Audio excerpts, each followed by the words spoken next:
the Sports Renegades podcast on SportstownChicago.com.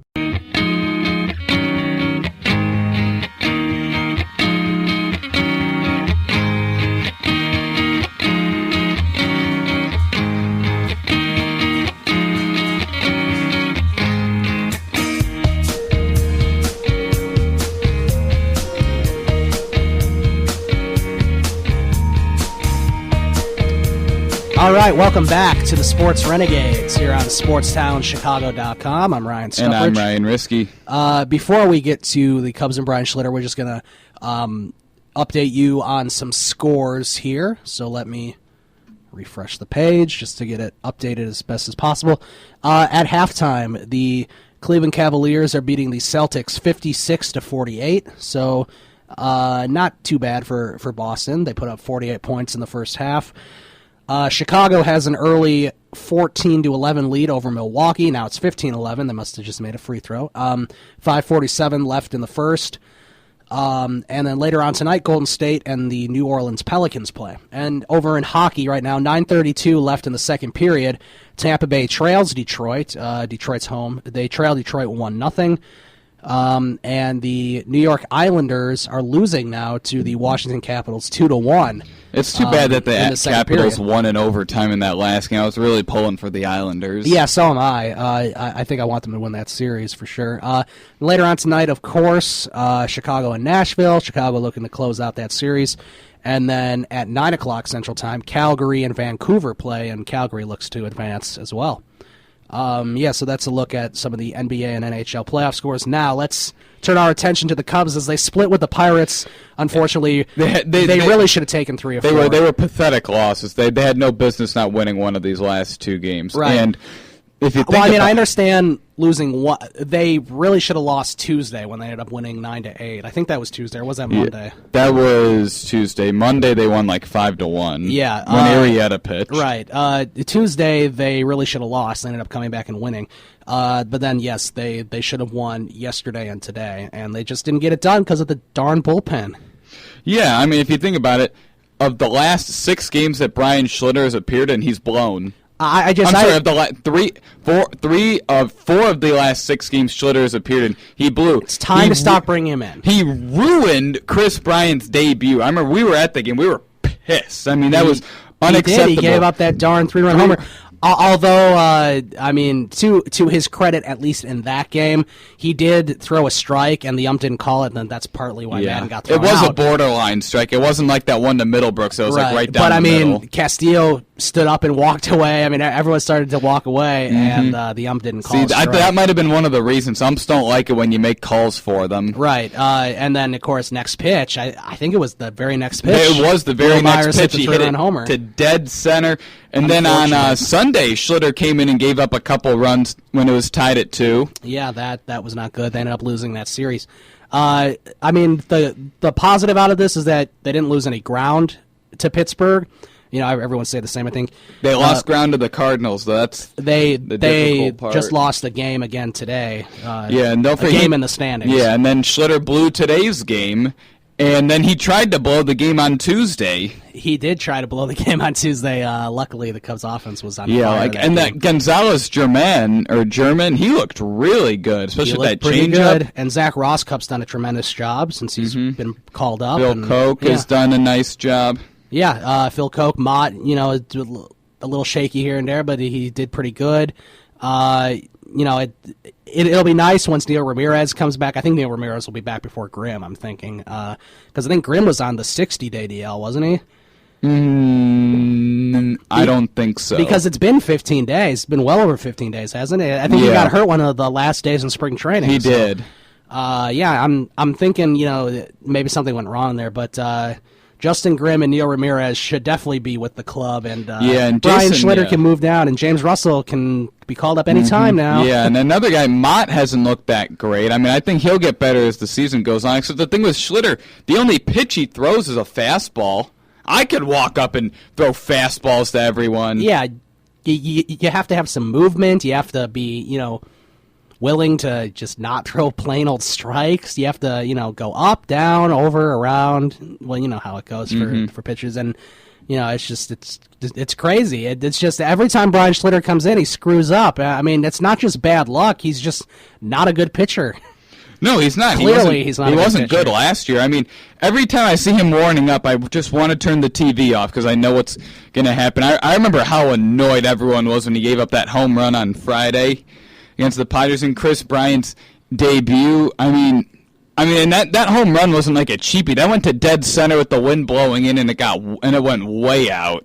All right, let's see. Last year, I'm looking at his stats. Last year, he he appeared in 61 games. He had a 4.15 ERA. That's not good enough. Now, no, the thing about that 4.15 ERA, can you look at the splits between the pre-All-Star and post-All-Star? Because post-All-Star, the ERA was over 7. Yeah, let me take a look. Yeah, I mean, he's not good. I mean, every time I remember in 2010 when they brought him up, and I was at a game, and I think he came in the middle of an inning, and I think he walked 3 or 4 guys with the bases loaded. It was so annoying to watch. No one was getting out. And then I remember the Phillies either claimed him off of waivers or the Cubs traded him to the Phillies for cash, and then the MLB returned him to the Cubs because he had an injury prior to the trade or the waiver claim, so they said he had to go back to the Cubs. Yeah, well, you're pretty spot on. First half, he had a 2.98 ERA. Second half, 7.71. And right now his ERA is over 9. Oh my gosh! And now his ERA is over 9 this year. And he only pitched 14 innings in the so-called second half. He pitched 42 in the first half, and in those 14 innings in the second half, he almost had an 8. He almost had an 8 ERA. I mean, if he only pitched 14 innings, that must mean he gave up 9 or 10 runs. And in case you're curious, he appeared in 7 games with the Cubs in 2010. He was awful. I remember. Did you want to guess what his ERA is for that year? It was only 7 games, so I mean. Over or under 6? Oh, it's over 6. I'll give it a 10. It's a little higher than that. 12? Yeah, it's 12.38. Was his ERA in 2010 with the Cubs. He was 24 then. There was just this. Looks like he didn't pitch at all in 11, 12, or 13. Because he was injured or in the minors. I just remember that this game against the Reds, he walked at least 3 or 4 guys with the bases loaded, and they were all his guys. That's bad. I think he recorded 1 out and gave up like 4 or 5 runs. Yeah, I mean, ever since that day, I have not been a fan of him. I don't even like his name. And I've never been a fan of him. When I saw the Phillies acquired him, I was so happy. And then when he came back into the organization, since the MLB made him go back because of an injury he sustained prior to that acquisition for the Phillies, and then Jim Hendry said, it's a good thing we got him back. This is a guy we never should have let get out of the organization. Oh, yeah. Way to go. Way to go, Jim. He should not be with the team much longer. I'm hoping Joe Madden stops bringing him in. I mean, I understand you're short on bullpen arms right now because you have 2 really good bullpen pitchers. Right, and I think Jokic is on the DL, so that's another guy you can't call up. But, you still have Tsuyoshi Wada. Who's on rehab. Call up I'm Armando. I'm not sure where Felix Dubront is at the moment. They cut him. Okay, they cut Dubront. Jacob Turner's hurt, isn't he? Yeah, I mean, come on. Call up Armando Rivero. You could call up him. There's a lot of people. I mean, hell, I don't know when C.J. Edwards is time, but maybe you could do something like the White Sox, start C.J. Edwards in the bullpen, make his way to the rotation, because C.J. Edwards is supposed to be a pretty good pitcher. Yeah, he is. Yeah, I'm telling you, that it was that game against the Reds I was watching. Kept walking guys with the bases. I knew this guy was going to be nothing in the MLB, and I was really annoyed when he made the team out of spring training last season. Right. It's it's sort of like the Marmol thing where for some reason the guy just keeps coming in. The only thing is Marmol was actually good in 2008 and 2009 for a little bit. I remember Marmol even before he just became an awful pitcher. Yeah. He was, even when he'd walk the bases loaded and strike out the side every inning. Yeah. I mean, eventually Marmol became the worst pitcher on the face of the earth. But, eventually I'd take Marmol over Brian Schlitter. He was the best closer in baseball in 2008. I'll take Brian Schlitter over Ronald Belisario. Yes, I think I would rather have Schlitter over Belisario. Yeah, I don't know who would want anyone. I don't know who. I can't even think of a pitcher I would want Belisario over. I don't know. It's very interesting, but at least the Cubs didn't lose a series. They still, throughout this whole season, they've still only lost one series, and that was to San Diego. They still haven't been swept, so that's a good sign because that's something that we would have seen 2 or 3 times by now last year. They have another big weekend series in Cincinnati. You have to win these games against the teams in your division if you want a chance. I think an important playoffs. thing to go with right now is they're 8-7 against really good teams. They are. San Diego's unbelievable. St. Louis is St. Louis. Yep. Pittsburgh's really good. I mean, these are good teams that they've played. Right, and this is a team that's getting kind of cool because Colorado was on a hot streak, and I think they started the season 4-0, and then the Cubs won those last 2 games Saturday or 2 weeks ago, Saturday and Sunday, to win that series against Colorado, and that was a big statement. And those are good wins. That Fowler home run in the 9th. They were good wins. Also something that's interesting. I forgot. I think I knew this, but Jake Arrieta's number is 49. I think that was Marmol's old number, wasn't it?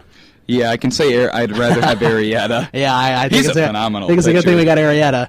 We're not retiring Marmol's number, obviously. Yeah, because that was just not good. It's kind of funny though that he's wearing Marmol's old number. Is Marmol in the Dodgers organization?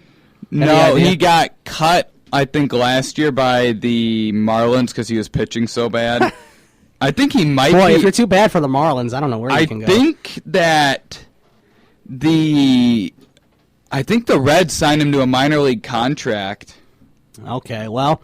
I mean, obviously he probably didn't make the team. That would be fun. Well, yeah, that'd be funny. Kevin Gregg beat out Marmol for the final spot in the bullpen. The Reds have. I mean, talk about bullpens. The Reds have a lot of issues with their bullpen. I mean, you have Kevin Gregg still on the team. When Kevin Gregg is one of your good setup men.